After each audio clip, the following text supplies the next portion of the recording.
അത് തിരിച്ചും പറയുന്ന വ്യഭിചരിച്ച പുരുഷന്, വ്യഭിചരിച്ച പെണ്ണിന് രൂപത്തില് പുരുഷന്മാര് വ്യഭിചരിച്ചവരെ കുഫുവെക്കൂ എന്നല്ല. ഔ മുശ്രിക്കുൻ, അല്ലെങ്കിൽ അവൾക്ക് മുശ്രിക്കേ കുഫുവെക്കൂ. റജീന താത്തയുടെ ഭർത്താവ് ഒന്നാം തരം മുശ്രിക്കാണ്, പറയേണ്ടതുമില്ലല്ലോ. യഥാർത്ഥത്തിൽ വ്യഭിചരിച്ച പെണ്ണിനെ അല്ലാതെ കല്യാണം കഴിക്കരുത് എന്നാണ് ഇതിന്റെ അർത്ഥം. പക്ഷേ ഖുർആനിന്റെ ഭാഷ വ്യഭിചാരി പെണ്ണിനെ അല്ലാതെ കല്യാണം കഴിക്കൂലെന്നാണ്. അത് ഒരു വേള നിങ്ങൾ ചിന്തിക്കണം എന്റെ കൂട്ടുകാർ. അതിന്റെ യഥാർത്ഥ അർത്ഥം കഴിക്കുമെന്നാണെങ്കിലും ഒരു വേള നേരെ തന്നെ അതിന്റെ അർത്ഥം പുറപ്പെട്ടേക്കാം. ഒരു വേള വ്യഭിചരിച്ചവന് എങ്ങനെ വീഴൂ, ആ വലയിൽ തന്നെ ചെന്ന് വീഴൂ, അങ്ങനെ ആവാൻ സാധ്യതയുണ്ട്. ചിന്തിക്കണം നിങ്ങൾ. അതുകൊണ്ട് ഞാൻ പറയുന്ന സഹോദരിമാരെ, മാനക്കേട് പറയിപ്പിക്കരുത്. ഈ പെണ്ണുങ്ങൾ കോലത്തിൽ രംഗത്തിറങ്ങി വിലസിയിട്ടല്ലേ നമ്മുടെ കേരളം നശിച്ചത്, ദുഷിച്ചത്. നിങ്ങൾക്ക് ഓർമ്മ, അന്ന് പത്രത്തിൽ കണ്ട ഒരു റിപ്പോർട്ട് ഞാൻ ഇപ്പോഴും ഓർക്കുകയാണ്. അന്ന് കണ്ട ഒരു റിപ്പോർട്ട്, ഒരു സ്കൂൾ പ്രതികരണം എഴുതി. പീഡന കേസുകൾ നിറഞ്ഞു നിൽക്കുന്ന സമയത്ത് സ്കൂൾ സാർ എഴുതിയ പ്രതികരണം ഇപ്പോഴും ഓർക്കുന്ന ഞാൻ. അദ്ദേഹം പറഞ്ഞു, പത്രക്കാര് നീതി പാലിക്കണം, പത്രക്കാർ മാന്യത പുലർത്തണം, പത്രക്കാർ ഇനിയെങ്കിലും ഈ വിഷയം വിടണം. ഇതുവരെ ഇഷ്യൂവാക്കരുത്. ഇഷ്യൂവാക്കുന്നത് നമുക്ക് നഷ്ടമുള്ളൂ. നമ്മുടെ മക്കൾ നശിച്ചിരിക്കുന്നു, നമ്മുടെ മക്കൾ ദുഷിച്ചിരിക്കുന്നു, അവർ ധാർമ്മികമായി പ്രവർത്തിക്കുന്നു എന്നല്ലേ അന്ന് പത്രത്തിൽ വന്നത്. ഞാനിപ്പോഴും ഓർക്കുന്നു. 2ാം ക്ലാസ്സിൽ പഠിപ്പിക്കുന്ന ഒരു സാർ എന്റെ കുട്ടിക്ക് കേട്ടെഴുത്ത് കൊടുത്തതാ. കേട്ടെഴുത്ത് കൊടുത്തപ്പം സാറ് കേട്ടെഴുതാൻ പറഞ്ഞു. എന്താ പറഞ്ഞത്? ബോർഡ് എന്ന പദം എഴുതാൻ പറഞ്ഞു. നിങ്ങൾ പത്രത്തിൽ വായിച്ചിട്ടുണ്ടാവും. അപ്പോ സാറ് പറയാ, എന്നോട് എന്റെ ക്ലാസ്സിൽ പഠിക്കുന്ന 2ാം ക്ലാസ്സിൽ പഠിക്കുന്ന കുട്ടി തിരിച്ചു ചോദിച്ചു, സാറേ ഏത് ഡായ എഴുതേണ്ടത്, പീഡനത്തിലെ ഡായാണോ? നോക്കണങ്ങൾ 2ാം ക്ലാസ്സിലെ കുട്ടിയാ ചോദിക്കണത്. ബോർഡ് എന്നതിൽ എഴുതേണ്ടത് പീഡനത്തിലെ ഡായാണോ? ഈ കുട്ടിക്ക് ബോർഡിനേക്കാൾ പരിചയം പീഡനമാണെന്നർത്ഥം. കാലത്തല്ല, 2ാം ക്ലാസ്സിലെ കുട്ടിക്ക് പരിചയം ബോർഡും ബെഞ്ചും ഒക്കെയാണ്. ഇന്നത്തെ കുട്ടിക്ക് പരിചയം നേരെ തിരിച്ചാണ്. ബോർഡിനേക്കാൾ അവൻ പരിചയപ്പെടുന്നത് സുഹൃത്തുക്കളെ പീഡനമാണ്. പഴയ കുട്ടി 10ാം ക്ലാസ് കഴിഞ്ഞിട്ടായിരിക്കും ഈ പദം കേൾക്കുന്നതന്നെ. 10ാം ക്ലാസ് പഠിക്കുന്ന കുട്ടിയോട് പീഡനം പറഞ്ഞ കുട്ടി ചോദിച്ചേക്കാം,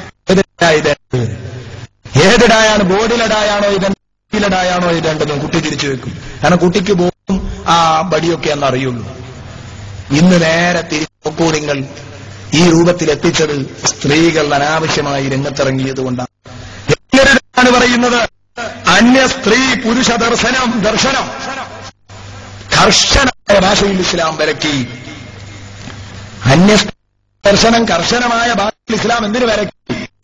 അത് വാതിൽ ആടെ കൊട്ടിടച്ചതാണ്. പീഡനമുണ്ടാകരുതെന്ന് കരുതി കാണാൻ തന്നെ പാടില്ലെന്ന് വെച്ചു. പീഡനക്കേസിന് ഇവിടെ എന്ന് കരുതിയിട്ട് ആ കാണാൻ തന്നെ എന്ന നയത്തിലേക്ക് എത്തും. നിങ്ങൾ ശ്രദ്ധിക്കണം ഇത്. കാരണം ഒരു ില്ലേ സ്വാഭാവികമായും കണ്ടാൽ അതിനെ തുടർന്ന് ഒന്ന് ചിരിക്കും. ചിരിച്ചാൽ അടുത്ത കാണലിൽ അഭിമാനിയും, അടുത്ത കാണലിന് കിന്നാരം പറയും, അടുത്ത കാണലിന് ഡേറ്റും സ്ഥലവും പറഞ്ഞുറക്കും.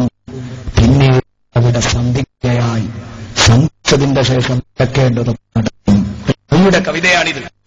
എന്താണ് ആ കവി പറഞ്ഞത്? നവ്റത്തും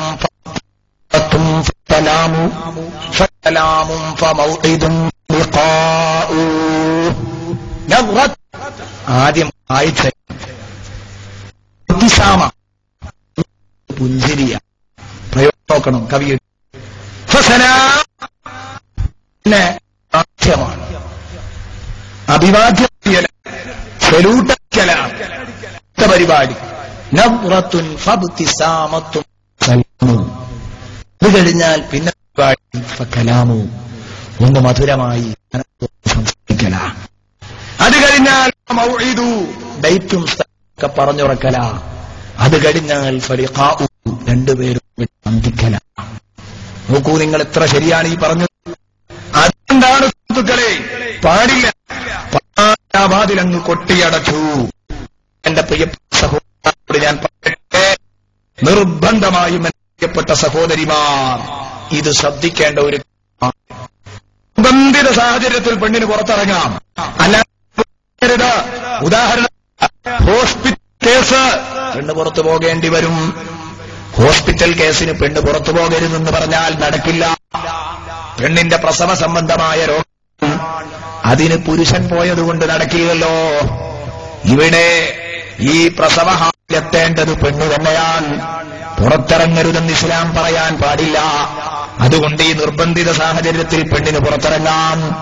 മറ്റൊരു സാഹചര്യം പറയട്ടെ, ഹജ്ജിന് പോകണമെങ്കിൽ മക്കയിൽ തന്നെ പോകണം. പുറത്തിറങ്ങാൻ പെണ്ണിന് പാടില്ലെന്ന് പറഞ്ഞ് ഹജ്ജിന് പോകാതിരിക്കാൻ പറ്റില്ല. അതേസമയം നിസ്കരിക്കണമെങ്കിൽ നാട്ടിലെ പള്ളിയിൽ തന്നെ പോകണമെന്നില്ല. ശുദ്ധിയുള്ള സ്ഥലത്തൊക്കെ നിസ്കരിക്കാം എന്നല്ല.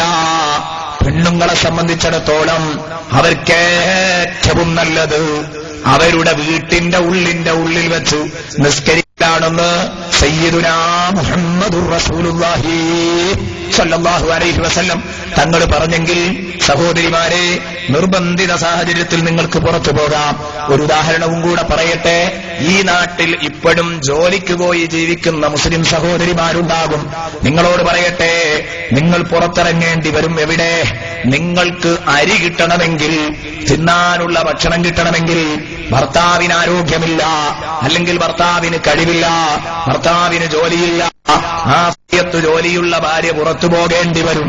അല്ല, ഭർത്താവിനെ കൊണ്ട് നോക്കാനാകുമെങ്കിൽ നിങ്ങൾ ജോലിക്ക് പോകാൻ വീട്ടിൽ കൂടുകയാണ് വേണ്ടത്. സഹോദരിമാര് പ്രത്യേകം മനസ്സിലാക്കണം. എന്താ ഞാനിത് പറയാൻ കാരണം? ജോലിയില്ലാത്ത ഒരു പെണ്ണോട് നീ തിന്നാതെ വീട്ടിൽ കൂടണമെന്ന് ഇസ്ലാം കൽപ്പിക്കുകയില്ല. അങ്ങനെ കൽപ്പിക്കുന്നില്ല. നിനക്ക് പുറത്തിറങ്ങാം.